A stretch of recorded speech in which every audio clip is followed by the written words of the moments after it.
भारत से दोस्ती करने के लिए दुनिया के तमाम देश कतार में खड़े हैं, लेकिन कुछ ऐसे भी देश हैं जो भारत से दोस्ती की बात खुलकर करते हैं। इन्हीं में से है बांग्लादेश।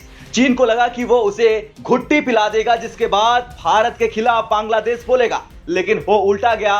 यकीन नहीं तो आप सबसे पहले बांग्लादेश की प्रधानमंत्री का ये बयान सुनिए। India is our tested friend. We always remember their contribution during our 1971 war. And besides that, even 1975, when we lost all my family members, so the then Prime Minister, she gave us shelter in India. तो सुना ना आपने क्या कह रही हैं शेख हसीना। अब ये बात सुनकर चीन तो पगलाएगा ही, इसके साथ ही पाकिस्तान की भी नींद उड़ जाएगी। दरअसल बांग्लादेश की प्रधानमंत्री शेख हसीना 5 सितंबर को भारत के दौरे पर आने वाली हैं। उनके इस दौरे में दोनों देशों के बीच कई गंभीर मसलों पर चर्चा होगी। इससे पहले शेख हसीना ने एजेंसी को इंटरव्यू दिया। इंटरव्यू में उन्होंने भारत को बांग्लादेश का टेस्टेड फ्रेंड यानी परखा हुआ मित्र बताया। तो वहीं मुश्किल समय में मदद के लिए प्रधानमंत्री नरेंद्र मोदी की जमकर तारीफ की।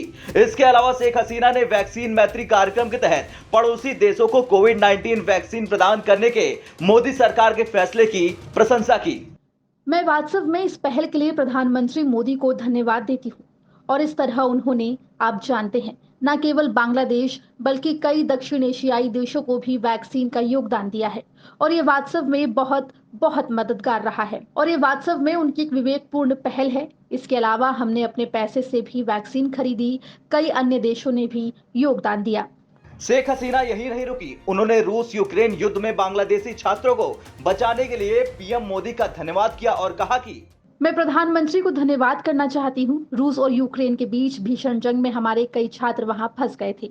वे आश्रय के लिए पोलैंड चले गए, लेकिन जब भारत अपने छात्रों को निकाल रहा था तो वे हमारे छात्रों को भी घर वापस ले आए। बांग्लादेशी पीएम ने पड़ोसी देशों के बीच मजबूत सहयोग कायम करने पर जोर दिया। उन्होंने चीन को इशारों में समझाया और भारत से पक्की दोस्ती की बात करते हुए कहा कि भारत और बांग्लादेश के बीच मतभेद हो सकते हैं, लेकिन उन्हें बातचीत के माध्यम से हल किया जाना चाहिए। कई क्षेत्रों में भारत और बांग्लादेश ने ठीक यही किया है। हसीना ने आंखें नम करते हुए बताया कि 1975 में उन्होंने जर्मनी में अपने परमाणु वैज्ञानिक पति के साथ जुड़ने के लिए बांग्लादेश छोड़ दिया था। 1975 में उन्होंने जर्मनी में अपने परमाणु वैज्ञानिक पति के साथ जुड़ने के लिए बांग्लादेश छोड़ दिया था। 1975 में 30 जुलाई का दिन था और परिवार के सदस्य हसीना और उनकी बहन को विदा करने के लिए हवाई अड्डे पर आए थे। ये एक सुखद विदाई थी और हसीना को इस बात का आभास नहीं था कि ये उनके माता पिता के साथ उनकी आखिरी मुलाकात होगी। मेरे पति विदेश में थे, इसीलिए मैं उसी घर रहती थी। उस दिन हर कोई वहां था। मेरे पिता, माँ, मेरे 3 भाई, 2 नवविवाहित भाभी, सब वहां थे। सभी भाई बहन और उनकी पत्नी। वे हमें विदा करने के लिए हवाई अड्डे पर आए और हम पिता माँ से मिले। वो उनसे मुलाकात का आखिरी दिन था। खैर, शेख हसीना के इन बयानों के बाद ये साफ हो गया कि चीन बांग्लादेश को फंसाने का सिर्फ सपना ही देख सकता है। हकीकत में ऐसा कभी नहीं होगा। ब्यूरो रिपोर्ट, भारत तक।